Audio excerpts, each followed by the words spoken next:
Welcome to the Cyber Fusion Report, the show where we cut through cybersecurity noise and focus on what actually protects operations, infrastructure, and your business. This podcast is built around one core idea: cyber fusion.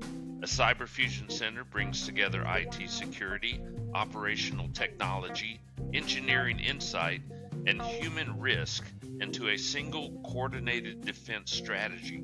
So threats are detected earlier, response is faster, and operation stays running. Each episode, we sit down with security leaders, operators, and industry experts to unpack the real threats facing modern organizations, especially where cyber risk becomes operational risk. No hype, no theory, just practical insight on cyber resilience, operational continuity, and defending critical systems without disruption.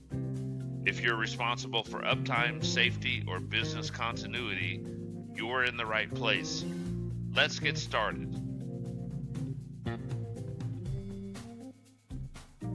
Good afternoon, and welcome to the Cyber Fusion Report, where we cut through cybersecurity noise and focus on what actually protects operations, infrastructure, and your business. In this episode, we tackle a problem nearly every organization faces. You have more data than ever before, more dashboards, more telemetry, more alerts. Yet translating that data into a clear, defensible business risk profile remains elusive. I'm your host, Gary Mullen. Joining me today are two leaders who bring both operational and strategic depth to this conversation. Terry McCorkle, CEO and founder of FishCloud, has spent his career focused on aligning cybersecurity with real business impact, particularly across IT and OT environments. We're also joined by Brian Schleifer. Brian is a seasoned cybersecurity expert with over 20 years in the U.S. Air Force, where he served in system and network administration, communication security, and cybersecurity leadership roles. He now serves as regional lead and cybersecurity engineer at Modern Technology Solutions, focusing on system security, cloud and weapon system assessment, and cyber physical systems. Brian is also pursuing a doctorate in technology at Purdue University, researching adaptive cybersecurity policy for AI-enabled systems. It's important to note today that Brian's comments and views expressed in this podcast are his and his only, and are in no way representative of his company or any government entity. Brian is speaking for himself. In this episode, we explore a critical set of questions. Why do organizations struggle to turn security data into business risk insight? Why does aggregation without context create noise instead of clarity? What critical intelligence lives only in people's heads? And how AI can capture institutional knowledge without removing human judgment? Where automation should accelerate response and where it must be constrained? And finally, how compliance can become a byproduct of operational discipline instead of a quarterly scramble. If your organization is more reporting than clarity, this conversation will change how you think about cyber fusion, automation, and measurable resilience. So let's jump into it, gentlemen. The first question, and a great place to start. Most organizations collect mountains of security and operational data, but very few of them actually do anything with it, like turning it into a business risk profile. Where does that breakdown actually occur? You want to jump in on this, Brian? No, go ahead, Terry. Start it off. So, yeah, absolutely. The question around data is you've got data coming off of a lot of different types of devices, and traditionally, only a fraction of that data is actually considered to be useful or looked at by an organization for either security or some kind of specific use case. I spent years at Splunk working in OT and IT convergence environments where they were bringing in the IT data and the OT data, and we were working on all kinds of different use cases, from how can you use the energy data for your data center in order to be more productive, or determine exactly when you should run all of your heavy lift compute so that it's more efficient and saves the organization money. Down to looking at the OT controllers that are in a plant to look at uh, things like predictive analytics and compare the predictive analytics world from the operations side to the security side, so that you can really tell the difference between an OT operational issue, a device failing, versus an attack where somebody navigated to that device and caused it to fail. So those are the sort of things that the data can help with, but there's just so much data and so much that can be done. I think most organizations are stuck in that firefighting mode, right? And they look at it a lot of times from, well, if there's more data sources, that means that my team's going to be busier and there's more alerts. And it really comes down to making sure that you can look at your data holistically, so that you don't have to have analysts that are spending time on multiple different areas trying to come together and make a determination. So it comes down to saving time. Yeah, so I just like to start off. I'm huge on analogies, so you guys are gonna have to bear with me, I love right? it. There's quality and quantity, and right now in this day and age, as you stated, there's a lot of data that's going on, and they're aggregating it, and aggregating is great, and parsing it, as you said, Splunk parses data, right? It's fantastic, but at the end of the day, we need to make sure that data is categorized, labeled correctly, right? Up front first. And what does that mean, right? So that's going to take a little bit more time up front. It doesn't mean that you can't automate that up front and look at that.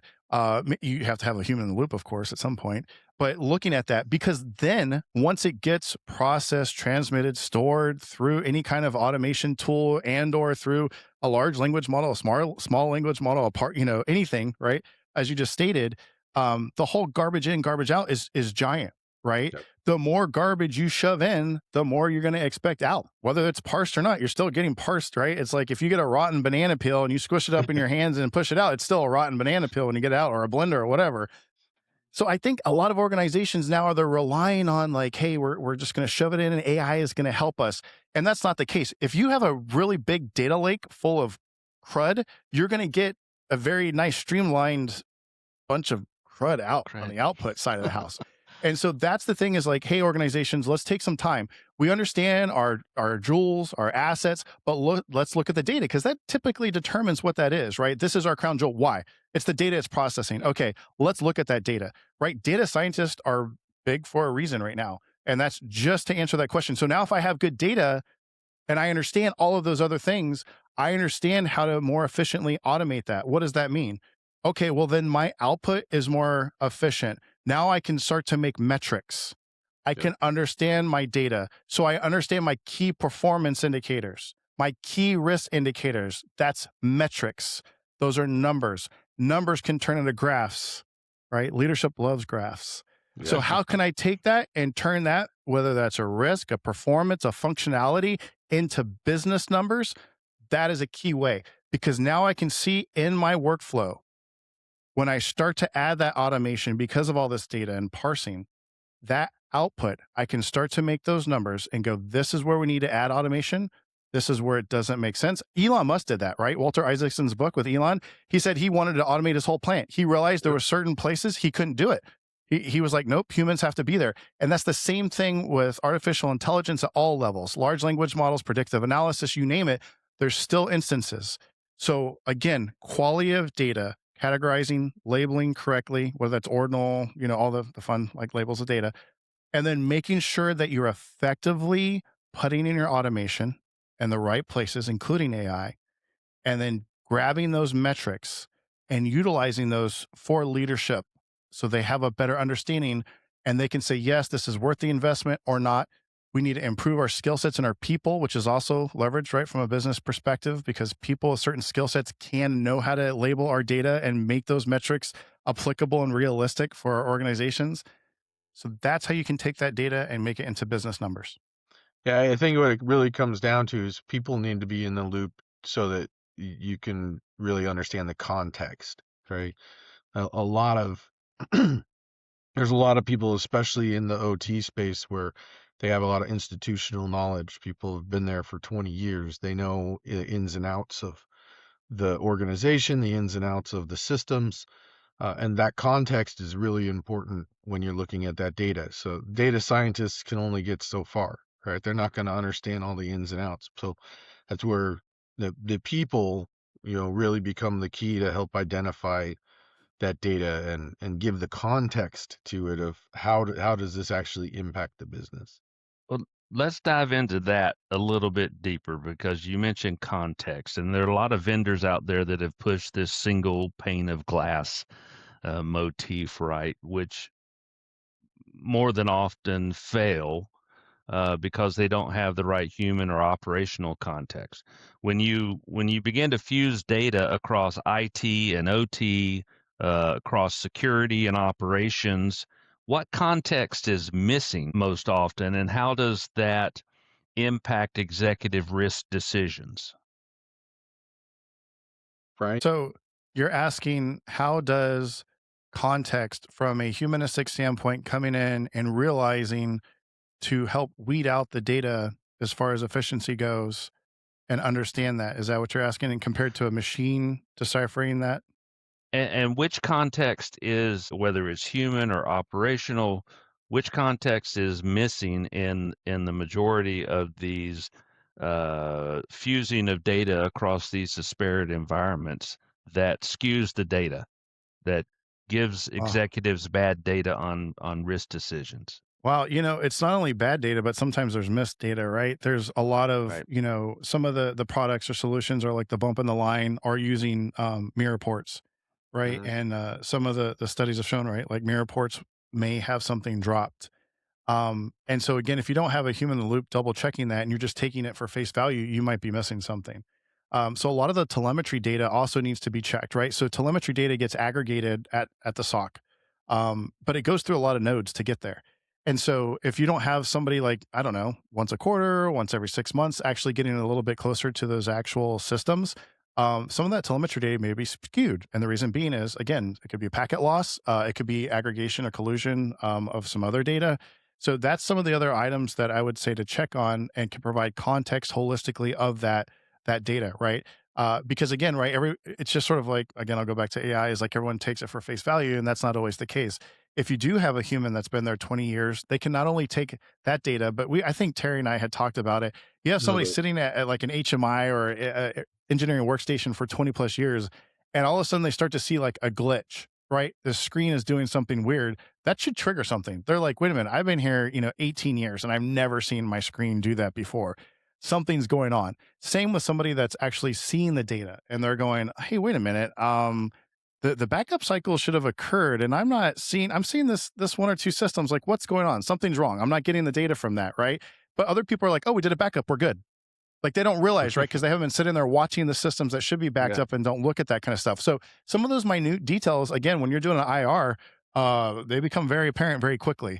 And so that's a couple of examples or use cases where context is relevant. Yeah, I think you make a good point as far as like the people who are in that environment and understand that environment. They know when something's acting funny, it sounds funny or it looks funny. And that's why people will always need to be in the loop. But having that ability with AI and with systems that are trained properly, to ask a question and get a quick answer that's based on your data set, not just a general assumption, right? Those small language models that can be implemented for specific use cases that allow somebody to ask the question across your data set. But to your point, you have to you have to be able to trust that data, and that means it has to be collected correctly and parsed correctly, and there's a lot of steps that I think most organizations have started taking those steps in varying degrees of success, right? When you start talking about a data lake and, where that comes in. But then there's also tying it to other outside systems, right? For example, bringing in a ticketing system like a ServiceNow or something like that, or bringing in, more of that user data, identity access management data, the context behind that, did the user try to log in, those sort of things. And while they look like a whole bunch of disparate data sources, if they're framed correctly and the context is provided correctly, uh, AI can help you answer questions quickly across those data sets, right?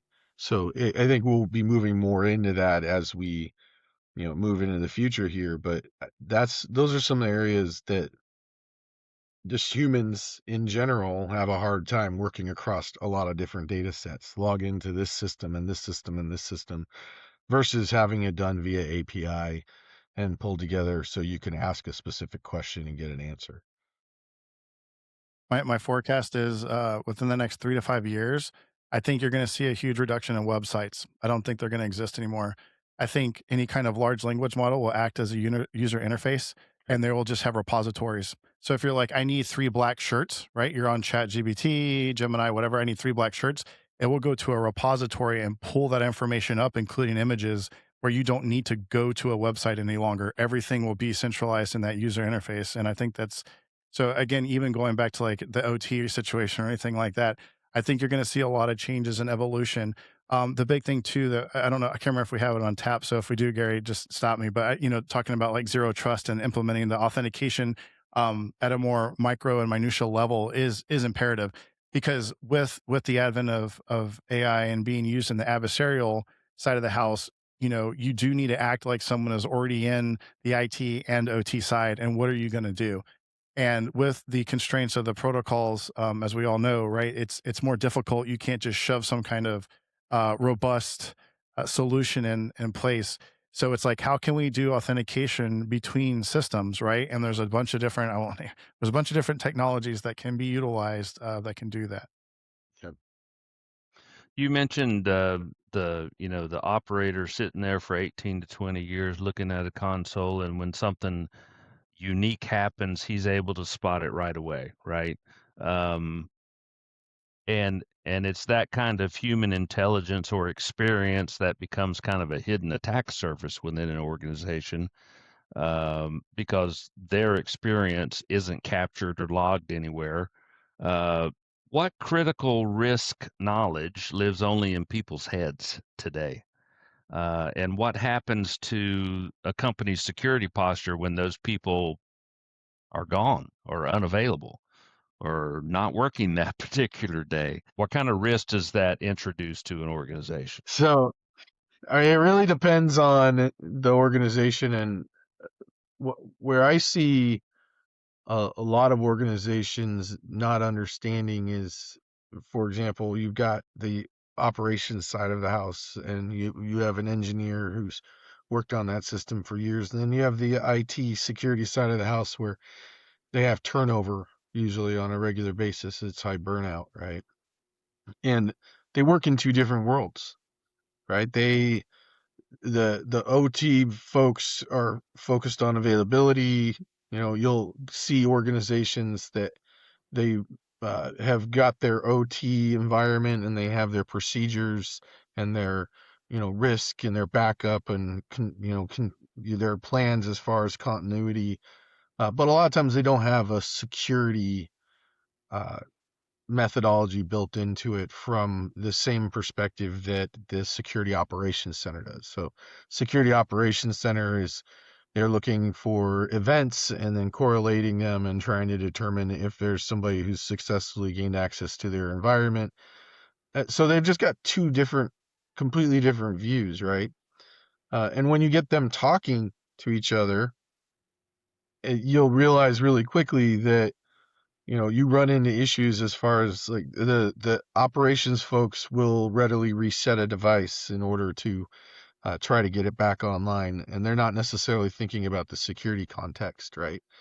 uh, I do think that with the introduction of things like AI, having it actually be part of the process where it's listening to the phone calls or the bridges that are brought up when there's an incident going on, whether it's an operational incident or an IT incident. Those that ability to be in that process and understand what's going on and take notes and have a continuous feedback loop, that's where most organizations fall down today. Right? They don't have that continuous feedback loop. You get done, everyone writes up a report, now on to the next fire to go fight, right? And I think we'll see AI really help from that perspective and hopefully capture that data over time, and hopefully learn from those experts the knowledge is in their head, but if they're talking about it on a call, the system can be learning from that. Brian, what are your thoughts? Yeah. Oh my gosh, I was thinking of a story. I said, in my story, I want to go to Gary's garage, right? Gary's been in this. He's stood up this garage. He was a teenager. Now he's in his mid 40s. And go to Gary's garage, and I'm like, okay, Gary, we're gonna hire somebody new. And Gary's like, okay, we have a new young whippersnapper, 21-year-old coming in, ready, pepped, and ready. And he goes to do an oil change, and he's like, okay, hey Gary, I'm looking for all the tools. And Gary points over there, and he's like, okay. He goes and he gets it. And then another car comes in, and they need a belt changed. And he's looking around, he can't find the tools, and he's like, Gary, where's this tool? And Gary points over there, and there's another tool to crank it, to loosen it, the crankshaft, get the belt off. And over time, he understands that process and he learns it. And then there's other like organizations that have done that at a larger scale and made it more efficient. And they go, wow, man, the 21 comes, it's like, Gary, gosh darn it, we do an oil change and it's always on this side. If we move the tools over here, we're going to take less steps. We're going to do less steps and we can hang them up over here. In fact, like, why don't we buy one of those boards and then we can line the tool, right? And we know where the tool's going to go back every single time, right? Yeah. So now I'm building this process and it's becoming more efficient, right? Like Lean, Six Sigma, all that stuff. So think about that as it's important, right? I still have a human loop. They still have to go get the tool and utilize it appropriately and put it back. And now it's making the machine work and operate better. So if you think about that holistically, that's like AI is another way to help that process and even potentially be a tool. But you still have to have the human in the loop to understand that and understand where it takes place and where it needs to be placed.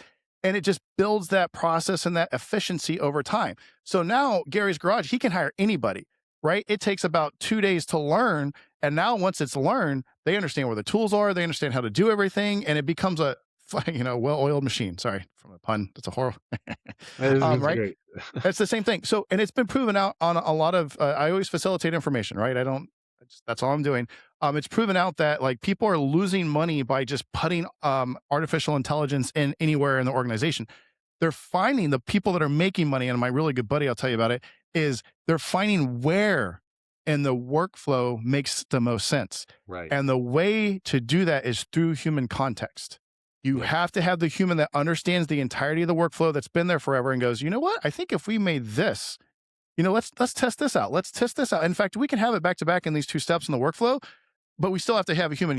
The problem is people are like just trying to replace everything, like it doesn't work that way. The entire workflow, and they're losing out on money entirely. And also they don't show the ROI. Like, where's my benefit? Well, it's dumping. So I'm getting 0 ROI from doing that. Where if I tweak this and make it more efficient, this person that was spending 2 to 3 hours on this section of the workflow is now spending 5 minutes because AI is helping. They're still there. We don't get rid of that, right? That's the imperative thing. And I'll just go back to the analogy again, is it makes it more efficient. Somebody pulls in, they know where the tools are, they can do the process. Now they've automated the output, the check-in process, the check-out process. So they're reducing, like writing on a piece of paper, it goes stray, they're trying to find the pencil, all of those things. So I just wanted to use analogy there a little bit. So Gary, thank you for your Gary's garage there. But you have to have the human context. It's imperative. Manufacturing, power, water, wastewater, all of those things. You must have human context to make it work. I do have all my tools laid out exactly in my toolboxes. So cut the foam out, all that. Yeah. But I gave up my mechanicking a long time ago. Well, you talk about AI really as a knowledge multiplier, not a replacement for expertise, right? So realistically, how can you use AI to capture expert know-how procedures, decision logic, edge cases, turn it all into usable training and response material without kind of dumbing it down or oversimplifying it. Yeah, I think Terry and I had a conversation about that. I know you're doing the fishing. We talked about that. It was because, if someone again is sitting there for a long period of time, how do we get all their knowledge without taking away their work time, right? And there's a couple of instances whether that's like a camera recording them. We talked about it, like, hey, monthly, Gary goes into his garage and does this, or hey, someone's in the engineering workstation and they do this every 2 months. Having that camera and showing that repetition, like every Tuesday they do this, every Friday they do this, I'm building that from a video perspective. And then also, again, depending on how it goes and the audio around it, you could throw a mic on and they talk through it as they're doing it. Or you do an interview, right? You capture the interview, it builds a transcript. Now you have your continuity in place, right? That book is written instantaneous for you, rather than someone having to go type up something, like taking that person away. They may not like be the greatest typer, which, typically it's okay. We all have our strengths and weaknesses. So how can I do that efficiently? You leverage the technology that's in place through video and audio, and then the aggregation and parsing of data through different AI tools. And then that helps refine that and pass that knowledge on. And again, a lot of people like what we're doing now can consume this a Right. lot quicker, whether that's a drive or watching it at home, than taking up, hey, I have this person that tells me this, and then I have to have this other person come in and listen to them tell me this, and then watch them do this. So it's just another way to build that continuity. I think if you go back to your description of Gary's garage, right? You find on the internet today, if you have, I do a lot of my own mechanic work, and worked at a shop for a while, and I find that there are more and more organizations that are starting to record common parts to be replaced, right? Like an alternator or things, whatever it may be. But um, even getting into complex subjects, right? Like you need to jack your engine up, take off these, these mounts.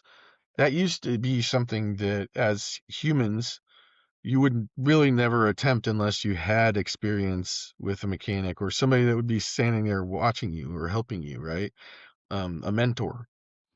And now we've got videos that can help augment that ability, right? Like the description of how to use the tool, when this tool's context is relevant.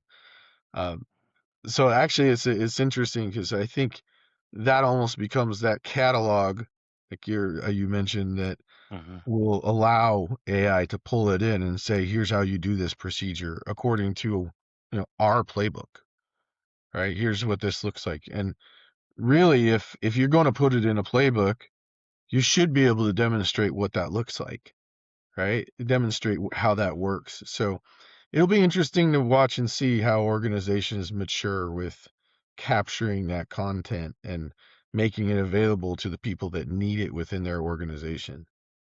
Yeah, and I think it also helps, like, from even potentially like a compliance standpoint too, right? Yeah. Hey, show me. Oh, in fact, I don't have to show you. Bob's not here, but here's our continuity, right? Boom, there you go. Or So, right, sit that helps down and speed some ask of it a the. question. Yep. Yeah, that's right. Yeah, that's right. It's interesting that this conversation extends beyond cybersecurity for sure. I'm in marketing, so I read a lot of marketing content during the day, social media and otherwise, and people are talking about how AI is going to replace content generation in the marketing world. But without the human factor, AI is making a lot of mistakes out there, and people are throwing out content that has not been vetted and edited by the human factor. And it really has dumbed down that content. There are a lot of salespeople out there using AI to do sales outreaches, and it's horrible. And it's obvious that it's AI, not a personal message from a salesperson. So I think that human context is extremely important. I saw an interesting meme yesterday talking about AI and robots taking over, and it showed two robots with this human. They've got him by the arms, and the other robot saying, "No, no, not him. He said thank you." Uh, when he was dealing with his AI engine, but that's very interesting conversation. So, Don't burn um, your tokens saying thank you. yeah, exactly. Um, I've seen people burn their tokens to do a lot more than say thank you to AI, and it responds in kind. yeah, they'll cuss back at you now. It will. So, where then should AI automate risk, response, documentation, and where should humans stay in the loop to avoid kind of this dangerous over automation, or in some cases, oversimplification of things by AI? Yeah. So I'm writing some papers, and one of the papers I wrote has to do with measurable risk. And so I created um, a risk to compliance effectiveness index, Hmm. because a lot of research shows that because Yeah, you're compliant doesn't mean that you are risk free or safe or secure, right? Mike Rowe did a really good safety video. It's pretty funny. He's standing there on a scaffold, it's like 2 feet above the air, and this guy goes, wait, you're not compliant. And he walks over and he clips on his belt, and then there's this like 6 foot of loop on the ground, and then it clips it back to the scaffold, and he looks back and he's like, so like that, so if I fall, and he's like, no, but it's okay, you're compliant. And there's a whole thing, it's like 5 to 6 minutes long. check. They talk about at the end, one of the cool things was he brought up statistics about people at crosswalks or at an intersection, and they come up, and if there was like the crossing, the green and red, that there was more pedestrian accidents at intersections that had those lights with people walking than if not. And the whole premise was his team started to see all these accidents occur, but all the crew was there saying, you're safe, you're fine, you're safe, you're fine. You get this mindset, I'm safe, I'm fine, I'm safe, when you're not. You stop paying attention. And that was the point, is if you have a sign, you're not paying attention. You're relying on that sign, but you're not looking left and right anymore. You're relying on that. And so that's the big thing, is like, hey, I'm compliant, I met all my check marks. That does not mean that you are risk free. In fact, sometimes those don't even take the entirety of the most recent risks and threats that are out there, right? To OT. People are not reading that information that exists. And so sometimes, again, right, from the papers I'm writing, static compliance is not caught up to what is going on. So you might be meeting your IEC 62443 standards, your NERC, whatever else. That does not mean you're risk free. Do not think that you should not be doing and spending more money on secure engineering and the continuous monitoring, as we just talked about, that telemetry data coming in. That is huge. So to go back to the risk is, you must recognize and have somebody that cares about risk. And there's the business aspect, right? And then there's the safety and life instance, right? The Power of Habit by Charles Dunham, if you've ever read that. There's a whole, I think it's called I can't remember. There's a whole chapter about an aluminum company, and they go to the stakeholder meeting, and they had like 2 people that lost their lives in the plant. And the stakeholders like, okay, we're going to talk about money, we're going to talk about how much our shares are and all this stuff and the profit. And he goes, all we're talking about is safety. That's it. And they're like, what? And he's like, you know what? We're going to institute some boxes down on the floor, and everyone that has an idea of how we can become more safe or safer, I want you to put that idea in. And if there's an idea in that box, it must come before the board and we must discuss it. And in the book, he discusses one person failed to do that, and he fired him like on the spot. He's like, hey, we got this from this. Why didn't you say it? He's like, oh, blah, blah. He's like, you're out the door. Here's the crazy part. So they became safer. Not only that, they started to put ideas in about how to be more efficient. Right. So they became safer. So they started to, of course, save lives, which there's no excuse for losing a life, period. So they became more efficient, which guess what? Means they started to have more products, higher quality products, which guess what? Means more profitability. So the business grew. So that's how you have to look at risk. How can we look at risk from a business perspective and tie that in? And everyone has that depending on the context, right? And what that looks like. But at the end of the day, when you're looking at critical infrastructure, when you're looking at manufacturing plants, those provide our things, whether that's a widget, whether that's power, whether that's water, clean water, to allow us to survive in civility and this civilization on a day-to-day basis. Risk is paramount for that. And yes, it can be profitable if viewed and discussed correctly. The way we like to talk about it is outcomes, right? You use your data, your processes to drive to specific outcomes. If it's a safety related thing, to your point, what it really did is it made people diligent. They were now paying attention, right? They were paying attention to things they didn't pay attention to before, and they were giving guidance tools that allowed them to do that, and then let people know if there was an issue. The same kind of methodology needs to be applied across organizations. We can't tell you how many times you go in and do a red team test, and they are NERC CIP compliant. They've done what they're supposed to do. And you get into the environment and you exploit their boxes and you make it through, and they're like, "We never saw you." It's like, that's actually the point of a red team. A pen test doesn't give a crap if you caught me or not. I went in and I did a pen test, right? But when you're doing red teaming, the idea is they're supposed to see your activities. They're supposed to see what's going on. And then it helps inform the process to why didn't you catch us? Where weren't you looking? Where should you have been looking? And look at it from a trust perspective and trust boundaries and things of that nature. I think AI can start helping with some of that, like helping to pull together different logs or look for anomalies across different data sets. But we have to train it first to understand the context. And then that human really has to be in the loop at these certain points to make sure that it's not straying, make sure that the diligence is done.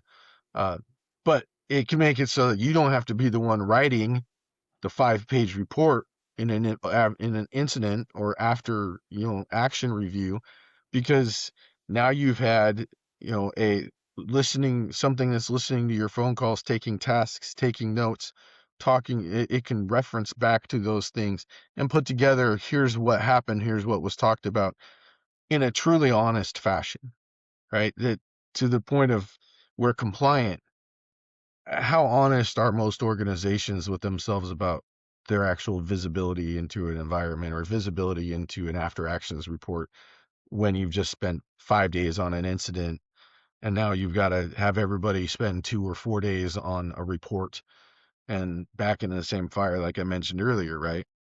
But I see that's where people are stuck, and where this technology is really going to be able to help save a lot of time and build to outcomes that are beyond security and beyond just efficiencies, but drive to those business outcomes, Brian. Yeah. If you if you look at the IBM, the last security reports, the last 2 years, the two things they talk about are basically an automated detection, which AI helps with the building the heuristic baseline and detecting anomalies, and continuous monitoring. They actually point to days. It's 100 days on average, plus more, between mean time to detection and mean time to recovery. Like added, if you don't have those, which cost, think about that, 100 days. 100 days, you could be losing proprietary information. If it's like it's actually breaking something, it takes you 100 days. Millions of dollars, if not hundreds of tens of millions of dollars. So AI can absolutely help through time, and it depends, like a month or so, understand and determine a heuristic baseline to help with detection, right? Okay, boom, this is an anomaly. Now, again, the humans come in and go, is that a false positive? Is it not? Let's check it out a little bit further. It could be a blip that occurred very quickly. Again, from the instance of like, let's write a ledger or report or whatever else, that could also help. I will go back and say one thing. Red teaming the landscape has completely changed when people start to bring in large language models. Red team is no longer like a one-time deal. Red teaming helps build and train AI red teaming models. Got it. That you must have continued. There's some really good companies out there right now that are doing some really amazing things with that. And that is something that is imperative, that is a must have situation. Because again, you come in, because of the volatility and the non-deterministic nature of large language models and AI in general, you can test it one day and it could be completely different the next day. In fact, there's a really good YouTube video about a guy, I forgot his name, gosh darn, Jake or something, DEF CON guy. He's like, hey, he's one of the top like red teaming AI guys. And they said, hey, I use this prompt. And he's talking, I think it's called Network Chuck is the main guy that runs the YouTube channel. He's like, hey, we're doing this prompt. And he's like, yeah, go ahead. That's what worked for me. He tries it. It doesn't work. it doesn't work. He's like, that's how I broke and did prompt engineering, the injection before. And he's like, it doesn't work. That's how quick things are turning. Like it could work one day and not the next day or whatever else. So you have to have that continuous and be with the guardrails and the model drift, everything else. And the hallucinations, which I was going to talk about with human context earlier too, is, you have to have somebody come in and go, ooh, that doesn't look right. Something's going on, Hallucinations right? are a real problem. It's huge. That's why people are like, start a new chat, right? Because if you get to a certain point, you're like, okay, this is like gibberish. I don't even know what they're talking about anymore.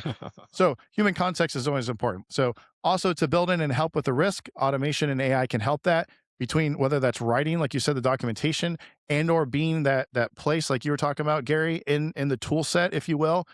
It's huge. It's a really big deal to have all that stuff implemented with what's going on today. Because it's right now everyone's using AI to do attacks. I mean, Exactly.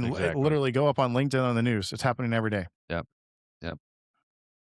So you both brought up the concept of compliance, and I'd like to kind of wrap up this podcast today, diving into that a little bit more, but talking about compliance as a byproduct, not the goal, right? So how does automating knowledge capture, risk workflows change compliance from a periodic kind of scramble into a continuous defensible outcome? I'll jump in on that. So I think when you look at the amount of data sources that are available versus the data sources that compliance asks you to actually look at, if you drive your business from a compliance perspective and you say, we have limited budget, we're going to focus all of our security budget on getting these baseline NERC SIP standard, which means, you have to look at authentication, you have to look at firewalls, you have to show that you're logging things, right? But then they bucketize it and they say, well, in order to be compliant, this only has to be for the systems that are connected to the power grid, or only the systems that are on our emergency management system, right? The EMS that's out there. And so they'll bucketize it into, these are the areas that compliance cares about. So these are the things we collect. And then sometimes they'll go way overboard on how long they store things, or they'll just not store things, like just barely at the threshold. So just the concept of going down it from, we're going to be looking to check these boxes, to Brian's point, it just leaves so many gaps, so many areas that you could be gaining value from that data. You could be doing searches on that data. And you can automate them so that your team's not having to do that all the time themselves, right? The analysts can start using AI as a tool. But the bigger thing there is, instead of approaching it from a compliance first perspective, if you approach it from a defense first perspective, most of the time, the data you're going to want from that defense perspective is going to automatically check the boxes that you need for that NERC SIP compliance. And so if you just look at the stack a little differently and look at how you're going to use these data sources a little differently, with the focus of being secure, that compliance, while you need a different report, the data should be there. As a byproduct of just doing proper security. Yeah. I have like a super strong opinion on this. Yeah, go for it, man. One of my papers I wrote has to do with the resource allocation for compliance, and especially it hurts small to medium businesses, which is considered 500 people or lower, to the fact where they're almost spending, including like OSHA standards and everything, like 2 times the amount per person to meet compliance. Wow. So again, proven out from the IBM security reports and everything else is that the money should be allocated on secure engineering and configuration and continuous monitoring. That's where the money should go. Hands down, period. The problem is also, like, bigger, larger businesses, for compliance perspectives, can actually hire either really skilled people or hire it out so somebody else can come in and make sure that they're compliant. Well, when they're small, people are wearing like 5 different hats. So their skill set might not be that great or whatever. So they're just spending all this money trying to comply, when they're missing out. Like you said, the threat's hitting here and you're like, well, I'm checked here, right? That's where I put all my money. The breach hits, and then the floodgates are open. And sometimes they are forced to close, their reputation scarred, whatever else, right? That's the part that really it used to be called, it was 2003, Schneider, I think, what called it security theater. And then the more recent terminology is called compliance theater. And so while you do have controls, if you will, right, that are required, that is one piece of the puzzle. The telemetry data, the consistency, again, there's a lot of other things. How long do you patch? How often do you patch? What's the skill sets and how often are you training your individuals, not just your actual cybersecurity team, but everyone else? Like you said, those people standing in front to have a better understanding, to buy down that risk and understand what risk is in general. Because at the end of the day, that's what compliance is supposed to be doing. Right. It's like the system engineering veer with the verification and validation side of the house. Right. But the biggest number one thing, especially in cloud environments, whether that's being leveraged or utilized in OT or IT, is configuration. And what I mean by that is misconfiguration. If I don't have those skilled people in there, but we're compliant, or, again, I didn't configure my respective either cyber physical system, whether that's engineering workstation, HMI, historian, whatever, correctly, but I'm still compliant, guess what? That's still a attack surface that could be exploited. So It's my favorite again, attack surface. what's that? The historian? The engineering workstations. Oh, They're engineering my workstation. Yeah, favorite. SCADA. I mean, you name it, right? So that's the part I keep going back to is like I hate the fact that should be like checking all those things. Hey, I rather, like, again, right? Can't say this because that's eating a lot, but like as a business person, I rather go like, okay, cool, man. Hey, we got our compliance. We had a third party person come in and check. We're not here and here, but we are great from a security, like, configuration and engineering perspective. Like, we have our shit together. Right. So sorry, we forgot to check these two things. But if we go back and look, we did configure it correctly. Right. And we were looking at the recent threats and we're making sure that we are not actually getting exploited from those recent threats. That's the imperative thing. The compliance is merely the documentation that should be pointing back to those things, not the other way around. Right. You can't write secure requirements off of that. That's a horrible thing. I've seen that through an acquisition process before. I'm like, no. Okay. How is data getting processed, transmitted, and secured? Or stored, sorry. That's the things you look at, right? And then you look at the system that is dealing with that. And then you start to go, okay, how are we going to implement that? And what are we going to let go, right? From the trade-off perspective. Maybe we can't do encryption from system to system, but we can definitely look at microsegmentation, our software VPNs, or something like that, right?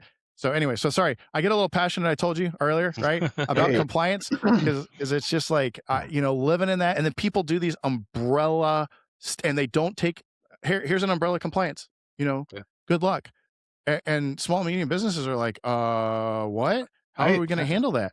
They can't absorb it. Larger ones can absorb it. And then it doesn't even take into the sectoral consideration. Like water, wastewater looks a lot different than power and then a lot different than manufacturing, right? Or the nuclear plants, which I know they have their own, but you really taking that stuff into consideration and the tertiary effects that those, I don't know. Sorry, I get a little passionate about that. I am 100% with you, Brian. I've seen for years, like I said, doing the red teaming and seeing how easy it is to bypass controls for an environment that's just focused on compliance.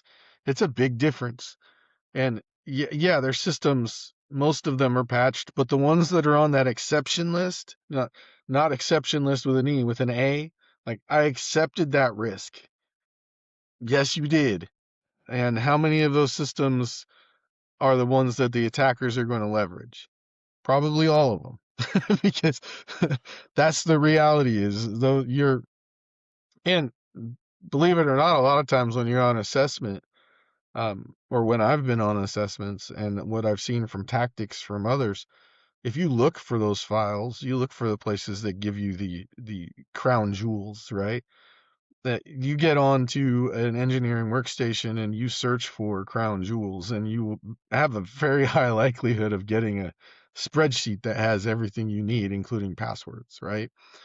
And so that's what a lot of people don't understand is from an overall global perspective, you can look at your reports and they say, well, the patching is happening and these things are happening, but it doesn't mean that there's not some exception somewhere that's been put in place that just leaves your entire environment wide open.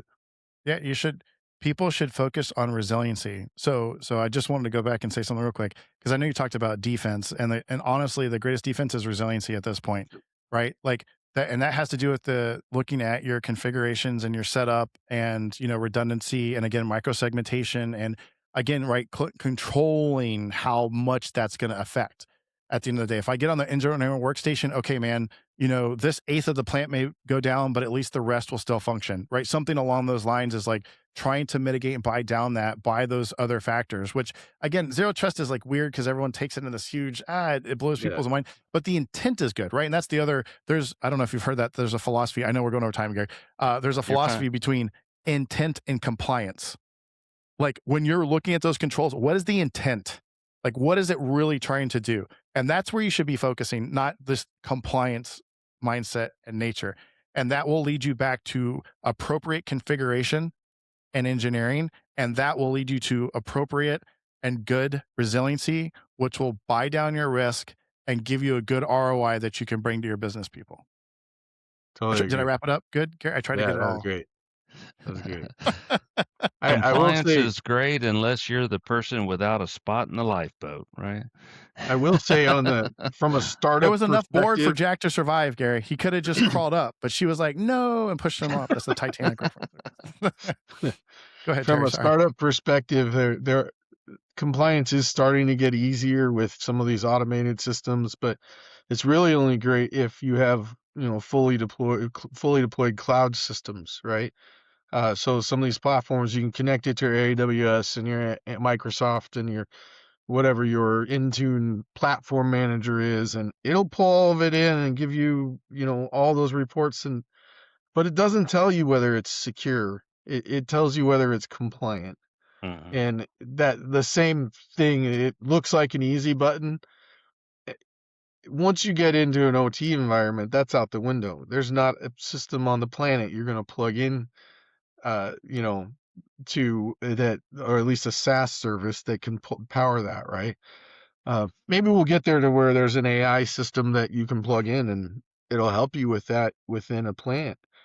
But we're not there today. It's a whole bunch of disparate systems and disparate knowledge that's spread across organizations. And to your point, sorry, just real quick, Terry, like there's the whole like secure by default thing, which is like, it's a weird terminology. And I was having a conversation at one of the last conferences I went to, but when you get something in like a Rockwell device, a Siemens device, whatever else in, it doesn't have like all the security things enabled for you right off the bat, right? Even if you buy like an IoT device, like Amazon, it may have some things enabled that you need to disable right off the, right? Like, I think it was Amazon Sidewalk back in the day. And it was like, just, hey, everyone, here's where I'm at. And here's all my data, just, enabled for free. That's how you get it.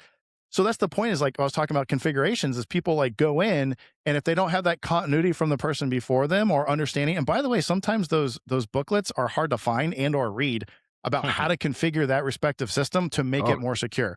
And so sometimes different language sometimes.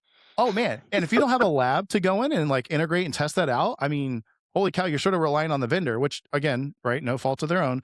But there's some of that stuff, or some of those things that take a little bit more initiative and things up front. And again, now you get a newer system in, and maybe Gary has been sitting in that mechanical garage for 20 years and doesn't understand or see these new things on this system. And so you have to have somebody go through. It's just like, you remember back in the day, you go to Excel and they click on the file and then they go down every single selection. Sometimes that's necessary. I would say it's almost imperative if you haven't had that before. So, okay, sorry. Okay. No, I appreciate control that. Button. click. All right. Well, that's going to wrap us up for today's episode of the Cyber Fusion Report. Thank you, Terry and Brian, for joining us. It's been a great conversation. As we close, let's talk about a central takeaway.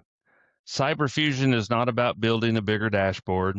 It's about building decision advantage. Data by itself does not reduce risk. Context does. Ownership does. Institutional knowledge does. And increasingly, the intelligent use of AI to prevent and scale that knowledge does. Organizations that succeed in this next phase of cybersecurity will be those that can answer 3 questions with confidence. What is our real business risk? Where does our critical expertise live? And can we prove that our detection and response processes work under pressure? When data, people, and automation align, compliance becomes continuous, risk becomes measurable, and security becomes an operational discipline rather than a reporting exercise. If this episode made you rethink how your organization connects information to decisions, well, that was the goal. Because resilience is not created by volume of data. It's created by clarity of action. Thanks for joining us today, and we'll see you next time. This has been the Cyber Fusion Report podcast. Thanks for joining us, and for more information, please visit www.fishcloud.com or email us at cfc@fishcloud.com. Thanks and have a great day.